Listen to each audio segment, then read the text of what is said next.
Iepriekšējā sērijā noskaidrojām, kam pievērst uzmanību, izvēloties savu jauno projektu. Iegādes procedūra. Tā sastāv no 4 posmiem. Pirmais posms – izvēlētā dzīvokļa rezervācija. Dzīvokļa rezervācija tiek veikta uz 15 dienām. Maksājumi šajā posmā nav paredzēti. Šis laiks ir atvēlēts, lai saņemtu konsultāciju kredītiestādē par finansējumu iespējām, kā arī sagatavot un saskaņot pirkuma priekšlīguma vai pirkuma līguma nosacījumus. Pēc nepieciešamības mutiski var rezervācijas termiņu nedaudz pagarināt. Otrais posms – priekšlīguma parakstīšana. Ja dzīvoklis tiek pirkts ēkas būvniecības laikā, tad tiek slēgts pirkuma priekšlīgums.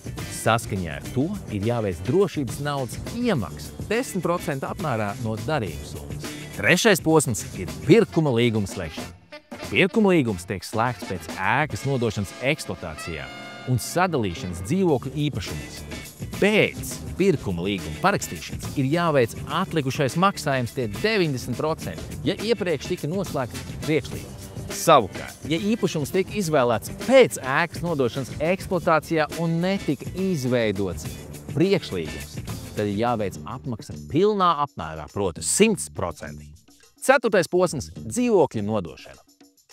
Pēc pirkuma līguma noslēgšanas, visas naudas summas samaksāšanas un īpašuma tiesību nostiprināšanas zemesgrāmatā pienāk laiks ķerties klāt saldiem ēdienam. Dzīvokļu nodošana jaunajiem īpašniekiem.